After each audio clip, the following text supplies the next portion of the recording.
Bismillahirrahmanirrahim. Assalamualaikum warahmatullahi wabarakatuh, anak-anakku sekalian. Alhamdulillah kita bertemu kembali pada hari ini di pembelajaran online kita. Baiklah anak-anakku, seperti yang Ibu sampaikan di grup kelas kita bahwa hari ini kita akan mempelajari tentang explanation text. Nah, baiklah, kita langsung saja ya nak, untuk mengefisienkan waktu. Explanation text. Ada yang sudah pernah dengar apa itu explanation text? Berasal dari kata ini nak, explanation.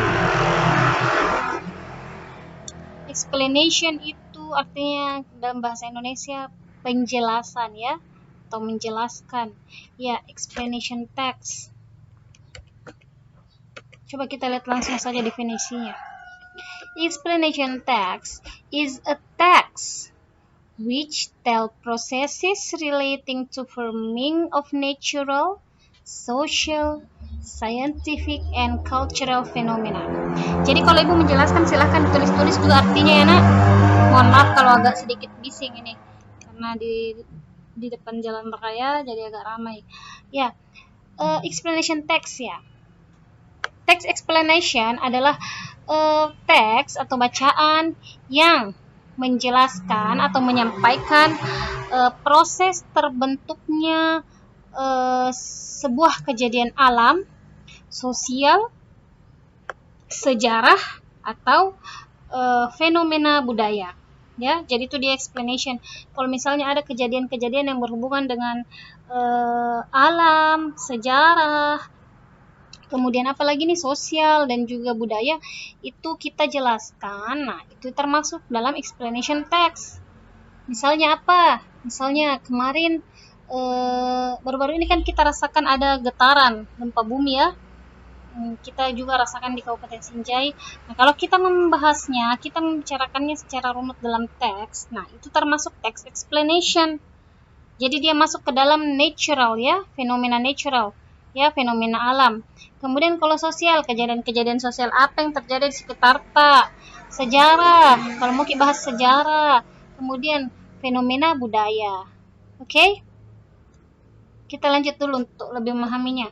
Explanation text is to say why, untuk menjelaskan mengapa dan bagaimana terbentuknya sebuah fenomena atau kejadian.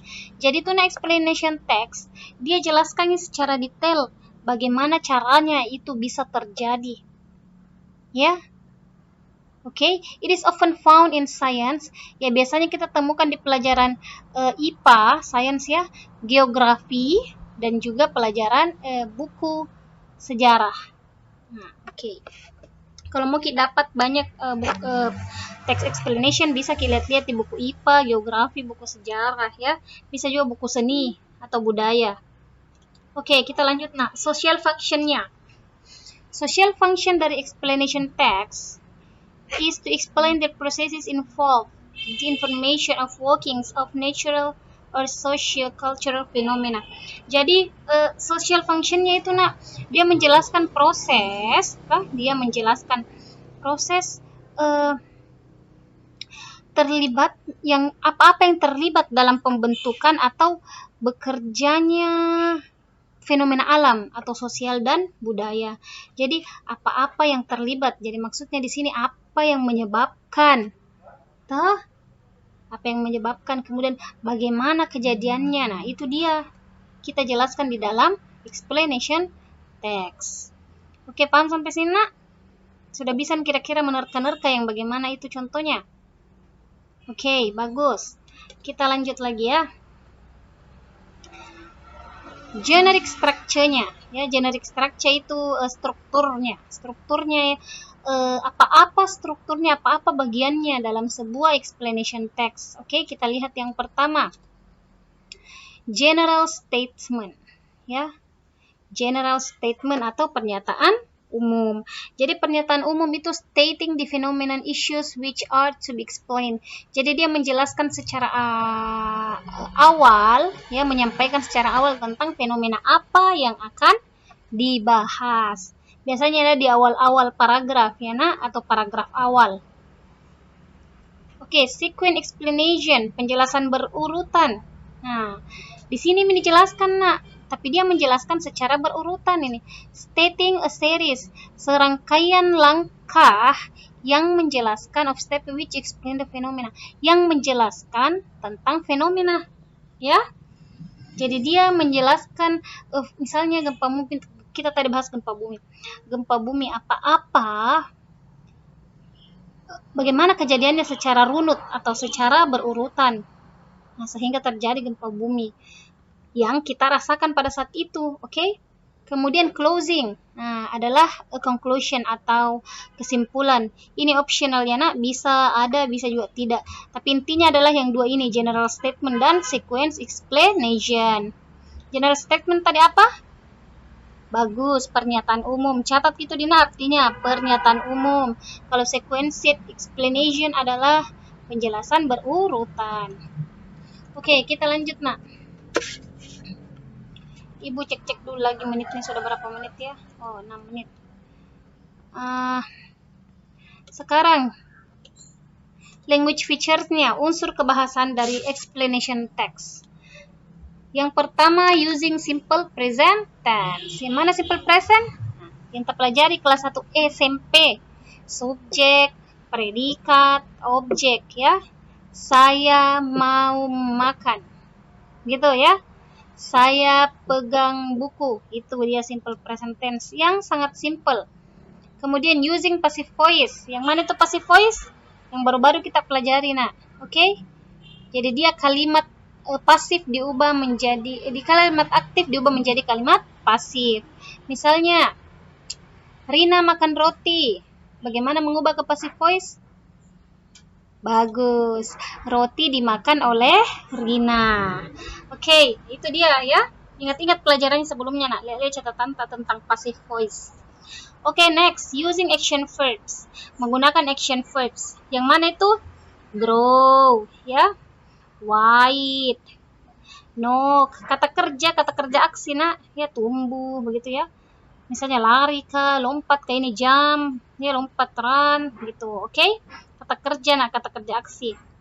Kemudian chronological connectors, ya ini dia connectorsnya. Bagaimana Ki kalau mau Ki menjelaskan kronologinya? Kita pakai connector atau penghubung, Nak. Ini dia. First, pertama-tama. Second, yang kedua. After that, selanjutnya, kemudian finally, akhirnya, then, lalu, and etc. Masih banyak lagi ya. Bisa juga dan, and, ya. Oke, itu dia konektor, chronological connector. Penghubung ya, Nak. Penghubung dari kronologinya kejadian. Yang terakhir abstract noun. Nah, abstract noun itu yang bagaimana, Nak? Abstract noun misalnya beginning, dimulai, kemudian happiness, bahagia ya, courage, displeasure, love, cinta. Jadi dia abstrak, mirip-mirip kata sifat, oke? Nah, itu juga bisa kita gunakan pada explanation text. Oke. Nah, the passive voice is used when we want to emphasize the action or the verb. Jadi, passive voice itu nak kita gunakan ketika kita ingin menjelaskan action verb-nya dan objeknya, ya. Oke, contohnya bagaimana? Subject tambah ini toh is mr tambah verb 3. Ini dia kuncinya verb 3 toh, ingat nak? Verb 3 atau past participle. Dia kata kerja lampau.